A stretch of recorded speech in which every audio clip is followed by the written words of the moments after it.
Hello दोस्तों, स्वागत है आपका जिला बदायूं के नंबर 1 न्यूज़ चैनल सत्यमेव भारत में। दोस्तों, सरल स्वभाव और कठिन परिश्रम जीवन में इंसान को महान बनाता है। वास्तव में परिश्रम ही वह मंथन है जिससे सफलता का अमृत निकलता है। तो आइए आज सत्यमेव भारत न्यूज़ पर हम आपको ऐसी हस्ती से मिलवाने जा रहे हैं जो सरल स्वभाव के धनी हैं। और आइए बात करते हैं आज यहाँ से कई बार बदायूं सदर सीट से विधायक रह चुके महेश चंद्र गुप्ता जी से। आइए राजनीतिक माहौल पे उनसे कुछ बातचीत करते हैं। सर, बहुत बहुत स्वागत है आपका हमारे सत्यमेव भारत न्यूज़ में। धन्यवाद। अच्छा सर, ये बताइए राजनीतिक सफर के बारे में आप अपने बताइए। आप पहला चुनाव कब लड़े और काफी लोकप्रिय नेता हैं आप इस क्षेत्र के, तो इसके बारे में आप बताइए कि आपकी राजनीतिक शुरुआत कहाँ से हुई। वैसे तो मैं 1984 में मंडल अध्यक्ष बना। मेरे मन में बचपन से ही कुछ सेवा का भाव रहता था। मैं संघ का स्वयंसेवक शाखा जाता था, सबसे संघ में और भी जिम्मेदारियां थी जो निभाते हुए फिर मंडल अध्यक्ष 84 में, फिर विभिन्न पद जिला मंत्री होते होते फिर जिला अध्यक्ष बना 2002 में सचिव बना। उसके बाद उससे पहले मैं 1996 में माननीय मुलायम सिंह जी के मुकाबले पर चुनाव लड़ा। और चूंकि उस समय भारतीय जनता पार्टी ने जिसको भी प्रत्याशी बनाया वो प्रत्याशी पे लड़ने नहीं आया, तो पार्टी ने कहा भाई महेश गुप्ता जी आप संघ के स्वयंसेवक हैं, आप चुनाव लड़ेंगे मुलायम सिंह जी के खिलाफ। मैंने कहा पार्टी का सिपाही हूँ, पार्टी के पहाड़ चढ़ जाओ, पार्टी के कूद जाओ, तो बगैर सोचे टूट जाऊंगा। मैं 1996 में मुलायम सिंह जी के खिलाफ चुनाव लड़ा और उस समय मुझे 27,211 वोट मिला था। और उसी से फिर मैं बाद में जिलाध्यक्ष बन गया और जिलाध्यक्ष के बाद फिर अपने सेवा भाव है वो इस तरह से मैं अपना करता रहा। 2007 में फिर मैं विधायक बना और 2012 में चूंकि माननीय कल्याण सिंह बाबू जी पार्टी छोड़कर चले गए थे, तो मैं 2012 में मानित हुआ। 2017 में फिर विधायक बना और फिर उसी बीच में 2017 में जब विधायक बना उसके बाद फिर बीच टर्म में मंत्री बना और अब 2022 में 581 से फिर विधायक।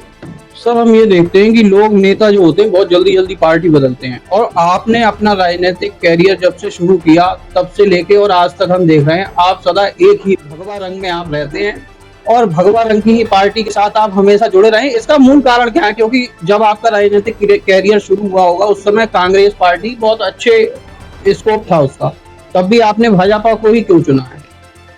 देखिए, भारतीय जनता पार्टी को हमने इसलिए चुना, वो हमेशा देश के प्रति वफादार रहती है और उनके मन में उनका जो कार्यकर्ता का भाव है वो कहता है सबसे पहले मेरा देश, देश के बाद मेरा दल और दल के बाद वो अपनी चिंता करता है। तो जहां ऐसे कार्यकर्ता जिस पार्टी में होंगे तो वो देर सवेर उस देश की तरक्की होगी। और इसलिए आज हम ये कह सकते हैं हमारे माननीय मोदी जी इस देश के प्रधानमंत्री हैं, तो चूंकि उस दल के जब ऐसे कार्यकर्ता है, विश्व की सबसे बड़ी पार्टी है और आज मोदी का डंका, भारत का डंका पूरे विश्व में है। इसलिए जब जो विचारधारा है, दूसरा मेरे मन में एक बात रहती है, रहना कुछ है नहीं, रहना कुछ है नहीं, बेहे बेहे बेहे बेहे। जब आदमी का शरीर पूरा होता है कितना भी जोड़ लो, जब जाता है सब चीजें ही छोड़ जाता है। इसलिए केवल एक चर्चा जाती है कि जब किसी नेता का स्वर्गवास होता है तो उसकी एक चर्चा होती है, ये नेता ऐसा है, ये नेता ऐसा है, ये नेता ऐसा है। और मुझे वो ठीक नहीं लगता है। अभी 1 घंटे पहले किसी के गीत गा रहे हो, दूसरे घंटे पे जाके किसी मंच पे जाके दूसरे गीत गाने लगे। जब जो ईमानदारी मैं तो सौभाग्यशाली समझता हूँ अपने लिए, उस परम पिता परमेश्वर हरि बोल की बहुत बड़ी कृपा है। मैं ऐसे पार्टी में कार्य करता हूँ जिसने वास्तव में देश के लिए सब कुछ किया, कोई भेदभाव न करके वास्तव में राष्ट्र की जो भावना है वो भारतीय जनता।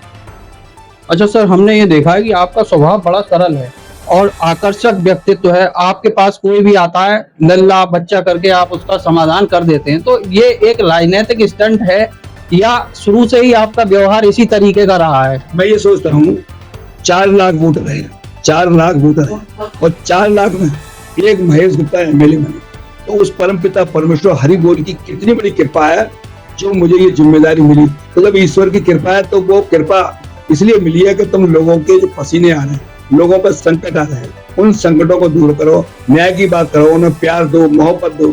तो फिर मैं उसी भाव में रखते हुए अपना जो व्यक्ति आता है, जो भी कार्यकर्ता आते हैं, जनता जनार्दन आती है, मैं उनका क्या अच्छा कर सकता हूँ। इसलिए मेरा मंत्र ईश्वरी कृपा से ऐसा है कि अच्छा सोचो, अच्छा होगा, आज नहीं तो कल होगा।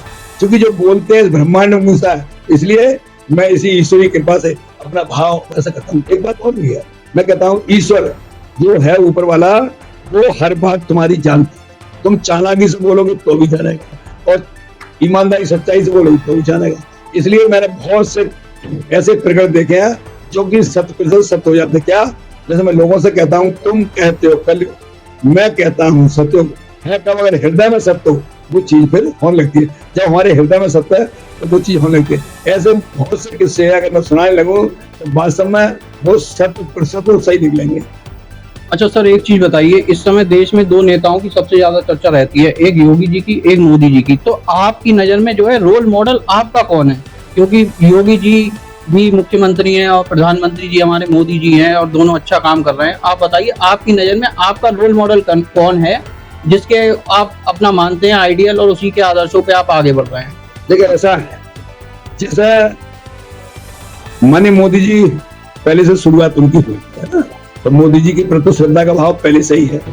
योगी जी को जिम्मेदारी मिली है, योगी जी ने भी वो काम कर दिखाए, चुप कभी नहीं हुए, और वास्तव में उन्होंने एक जो भाव दिया है, एक सिद्धांतों वाला, जो हमारे प्रदेश के अंदर, यानी आप समझो हमारी बहन बेटी सुरक्षित नहीं थी। जब उस पर जो लड़ाई होती है बद और भैंसे बांधने वाले, वहां से जबरदस्ती लोग बैल खोले जाते, भैंस खोले जाते, इतनी गुंडागर्दी थी, लूट अपहरण थे। इतने मतलब दिन में ही आदमी इतना घबराता था, जैसे दिन मुकता था और उसके पिता कहते लल्ला चलो बाजार से, चलो रास्ते में लूट लेंगे। वो सब चीज मानी योगी जी ने, वास्तव में उनकी वाणी में वो दम है, वो ताकत है। तो मानी योगी जी की भी श्रद्धा भाव है। और मैं ये कह सकता हूँ, जैसे परिवार में दो हमारे मुखिया हों तो दोनों के ही श्रद्धा का भाव है, दोनों ही परिवार, दोनों ही मुखिया अपनी अपनी जिम्मेदारी निभा रहे हैं। और दोनों पे मैं एक बात कह सकता हूँ, जैसे एक शिष्य ने अपने स्वामी जी से कहा, स्वामी जी हमारा भारत विश्व गुरु था, हमारा भारत विश्व शिखर पर था, हमारा भारत सोने की चिड़िया था, भारत की बात संसार मानता था, भारत के पीछे संसार चलता था, वो तुम कब आएगा जब भारत हमारा विश्व शिखर पर होगा?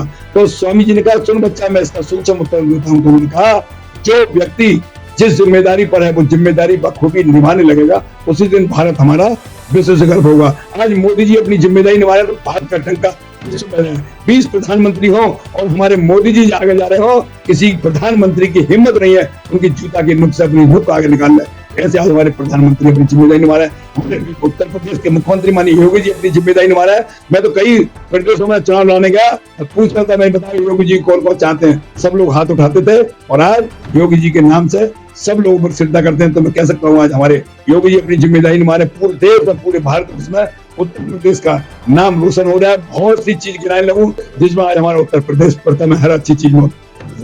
इसलिए दोनों ही हमारे सम्मानीय है और दोनों के लिए मेरा नतमस्तक है, दोनों के लिए सब कुछ समर्पण है। अच्छा सर, एक चीज हम ये पूछना चाहते हैं, बदायूं में विकास हो रहा है, लेकिन हम ये जानना चाहते हैं विधायक निधि से आप कितने प्रोजेक्ट जो है बदायूं को दिलाने में सफल रहे हैं?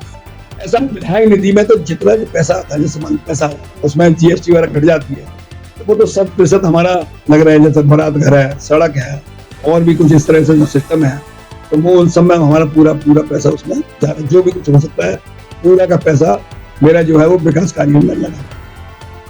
तो ये बहुत अच्छी बात है कि विधायक जी अपनी पूरी निधि का इस्तेमाल जनता के विकास कार्यों पे कर रहे हैं। सर एक चीज हम और पूछना चाहते हैं, हमने भाजपा की सरकार है और हमने काफी मुद्दों पे विजय पा ली है, आतंकवाद से हम जीत गए, और जो है और क्षेत्रों में हमने विकास भी किया, फैक्ट्रियां भी लग रही हैं और रोड भी बन रहा है, सब काम हो रहा है। लेकिन एक चीज है जिसपे हम अभी तक अंकुश नहीं लगा पाए हैं, वो है महंगाई।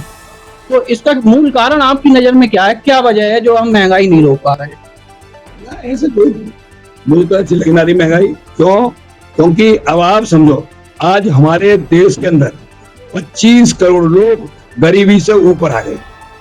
उत्तर प्रदेश में 6 करोड़ लोग गरीबी से ऊपर आ गए। जैसे मैं एक सिस्टम बताता हूँ, प्रैक्टिकल बताता हूँ। पहले हम गाँव में जाते थे तो हमको किसान लोग बेचारे मूंगफली के दाने की नमकीन खिलाते थे। आज हम जाते तो हमको काजू मिल रहा है, किशमिश मिल रहा है, बादाम मिल रहा है, सब अच्छी अच्छी चीज मिल रहा है। तो हमारा अब हमने देखते हैं उसका सर्दियों हमने देखा जिस रंग का उसका कुर्ता है, उस रंग की उसका जो है जैकेट है, और उसी रंग का उसका मफलर है। तो ये तो पहले से बहुत समझदारी के सिर्फ पहले बेचारा एक ही कुर्ते से 2 भाई काम चलाते थे। तो मैं कह सकता हूँ कि हमारे यहाँ महंगाई नहीं, हमारे यहाँ सब लोग बहुत तरक्की कर रहे हैं, बहुत पैसा लोगों पर है। सर एक चीज ये बताइए, परिवारवाद का बहुत बड़ा विरोध होता है, तो इसके बारे में आप क्या सोचते हैं? देखिए परिवारवाद की बात तो ये है जो अभी हमारे माननीय अमित शाह जी ने कहा था अखिलेश यादव जी ने हमारे अमित शाह जी से कहा था, अरे आपका तो अभी अध्यक्ष ही तय नहीं हो पाया, तो उन्होंने कि हमारे तो इतने करोड़ की सदस्य हैं, तो उसमें होते हो, और तुम तो स्वयं हो, तुम्हारी तो गारंटी 20 साल तक तुमको बिठाएगा ना, पिताजी बस बेटा बेटा, इस तरह से इनका रहता है। तो इनके पर बात का है। और फिर जो नीचे के लोग हैं वो भी जानते हैं हमारा नंबर नहीं आएगा। आज हमारी भारतीय जनता पार्टी में जो बूथ अध्यक्ष है वो राष्ट्रीय अध्यक्ष बन सकता है। और कहां से कहां बताइए, मोहन यादव जी मुख्यमंत्री में आती, कितने ऐसे मुख्यमंत्री जिन्हें सपने में ये नहीं मालूम था कि मैं मुख्यमंत्री बन जाऊंगा। तो हमारी पार्टी तो सबका साथ, प्रैक्टिकल अगर देखिए तो भारतीय जनता पार्टी कार्यकर्ता में इतने उसमें उसकी संभावना है तो भविष्य में कुछ भी बन सकता है। अच्छा सर, हमारा आखिरी और अंतिम सवाल है ये, हमने देखा है जब भी हम आपके यहाँ कैंपस कार्यालय में आते हैं तो कम से कम 100, 50, 150, 200 लोग रहते ही रहते हैं। किसी भी समय आप आ जाएं, आप हैं या नहीं, लेकिन भीड़ यहाँ हमेशा रहती है। तो हम ये जानना चाहते हैं कि एज अप्रोक्सीमेट आप कितने लोगों से दिन में मिल लेते हैं? ऐसा है तो भीड़ का कारण है। जब आप किसी को चकमा दोगे, चकमा मतलब झूठ बोलोगे, तो वो थोड़ी देर बाद चल जाएगा। जमाना ऐसा है, आप छोटे बच्चे को भी बेवकूफ नहीं बना सकते। मैं जो भी व्यक्ति आता है, मैं ये प्रयास करता हूँ उसका काम वास्तव में हो। जब उसकी आत्मा संतुष्ट होती है तभी वो बाहर जाकर बात में श्रद्धा रखता है।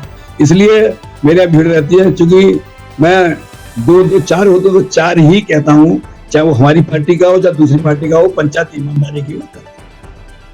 तो ये महेश चंद्र गुप्ता जी थे, सत्य में भारत न्यूज पर इन्होंने अपने विचार रखे। हम आशा करते हैं ये प्रोग्राम आपको बहुत पसंद आएगा। सत्य में भारत न्यूज के लिए हिमांशु शुक्ला, बदायूं।